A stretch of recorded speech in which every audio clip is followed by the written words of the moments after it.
रामायण की कहानी के बारे में सभी जानते हैं कि किस तरह राम को वनवास हुआ और सीता एवं लक्ष्मण उनके साथ गए। रावण द्वारा सीता का अपहरण किया गया एवं राम लंका पर विजय पाकर अयोध्या लौटे, लेकिन अयोध्या लौटने के बाद एक धोबी के द्वारा माता सीता की निंदा की गई थी। लेकिन क्या आप इस धोबी के पूर्व का वृत्तांत जानते हैं जो सीता से ही जुड़ा था? तो आइए जानते हैं इसके बारे में। हमारे चैनल पर नए हैं तो चैनल को सब्सक्राइब करें, लाइक जरूर करें। कथा इस प्रकार है। मिथिला नाम की नगरी में महाराज जनक राज्य करते थे। उनका नाम था सीरध्वज। एक बार वे यज्ञ के लिए पृथ्वी जोत रहे थे। उस समय फाल से बनी गहरी रेखा द्वारा एक कुमारी कन्या का प्रादुर्भाव हुआ। रति से भी सुंदर कन्या को देखकर राजा को बड़ी प्रसन्नता हुई और उन्होंने उस कन्या का नाम सीता रख दिया। परम सुंदरी सीता एक दिन सखियों के साथ उद्यान में खेल रही थी। वहाँ उन्हें एक शुभ पक्षी का जोड़ा दिखाई दिया जो बड़ा मनोरम था। वे दोनों पक्षी एक पर्वत की चोटी पर बैठकर इस प्रकार बोल रहे थे, पृथ्वी पर श्री राम नाम से विख्यात एक बड़े सुंदर राजा होंगे। उनकी महारानी सीता के नाम से विख्यात होंगी। श्री राम सीता के साथ 11,000 वर्षों तक राज्य करेंगे। धन्य है वे जानकी देवी और धन्य है वे श्री राम। तोते को ऐसी बातें करते देख सीता ने ये सोचा कि ये दोनों मेरे ही जीवन की कथा कह रहे हैं, इन्हें पकड़कर सभी बातें पूछूं।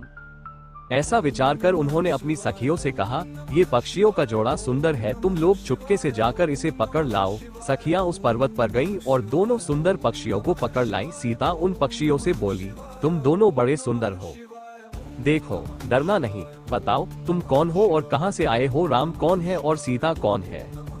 तुम्हें उनकी जानकारी कैसे हुई? सारी बातों को जल्दी जल्दी बताओ, भय न करो।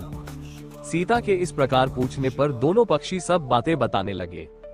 देवी वाल्मीकि नाम से विख्यात एक बहुत बड़े महर्षि हैं। हम दोनों उन्हीं के आश्रम में रहते हैं। महर्षि ने रामायण नाम का एक ग्रंथ बनाया है जो सदा मन को प्रिय जान पड़ता है। उन्होंने शिष्यों को उस रामायण का अध्ययन भी कराया है। रामायण का कलेवर बहुत बड़ा है, हम लोगों ने उसे पूरा सुना है। राम और जानकी कौन है इस बात को हम बताते हैं, तुम ध्यान देकर सुनो। महर्षि ऋष्यशृंग के द्वारा कराए हुए पुत्रेष्टि यज्ञ के प्रभाव से भगवान विष्णु राम, लक्ष्मण, भरत और शत्रुघ्न ये 4 शरीर धारण करके प्रकट होंगे।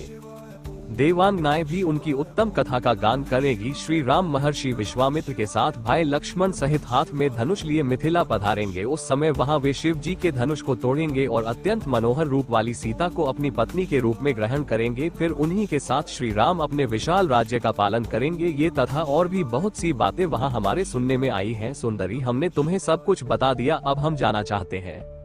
हमें छोड़ दो। पक्षियों की ये अत्यंत मधुर बातें सुनकर सीता ने उन्हें मन में धारण किया और पुनः उन दोनों से पूछा, राम कहाँ होंगे? वे किसके पुत्र हैं और कैसे वे आकर जानकी को ग्रहण करेंगे? मनुष्य अवतार में उनका श्री विग्रह कैसा होगा?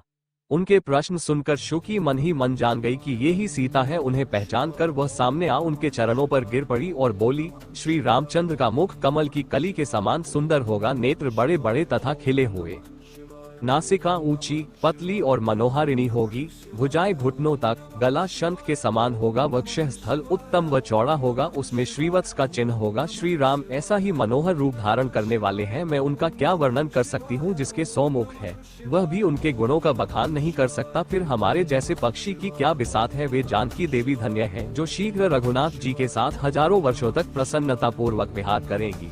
परंतु सुंदरी, तुम कौन हो?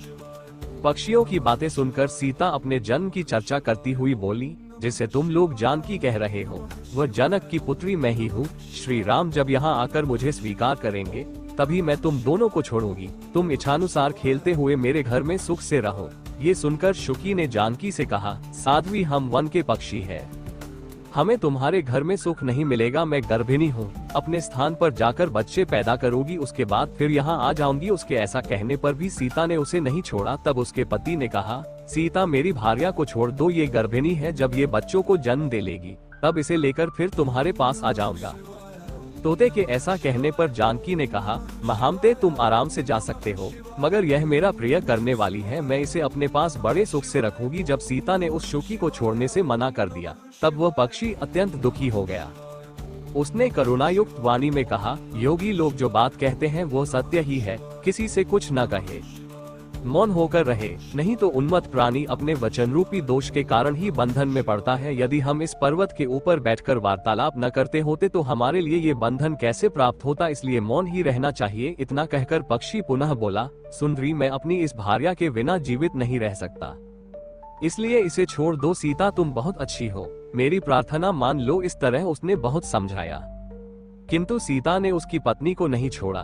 तब उसकी भार्या ने क्रोध और दुख से व्याकुल होकर जानकी को शाप दिया, अरे जिस प्रकार तू मुझे इस समय अपने पति से अलग कर रही है, वैसे ही तुझे स्वयं भी गर्भिणी की अवस्था में श्री राम से अलग होना पड़ेगा। यो कहकर पति वियोग के कारण उसके प्राण निकल गए। उसने श्री रामचंद्र जी का स्मरण तथा पुनः पुनः राम नाम का उच्चारण करते हुए प्राण त्याग किया था। इसलिए उसे ले जाने के लिए एक सुंदर विमान आया और वह पक्षिनी उस पर बैठकर भगवान के धाम को चली गई। भार्या की मृत्यु हो जाने पर पक्षी शोक से आतुर होकर बोला, मैं मनुष्यों से भरी श्री राम की नगरी अयोध्या में जन्म लूंगा तथा मेरे ही वाक्य से इसे पति के वियोग का भारी दुख उठाना पड़ेगा। ये कहकर वह चला गया। क्रोध और सीता जी का अपमान करने के कारण उसका धोबी की योनि में जन्म हुआ। उस धोबी के कथन से ही सीता जी निंदित हुई और उन्हें पति से वियुक्त होना पड़ा। धोबी के रूप में उत्पन्न हुए उस तोते का शाप ही सीता का पति से विछोह कराने में कारण हुआ और वे वन में गईं।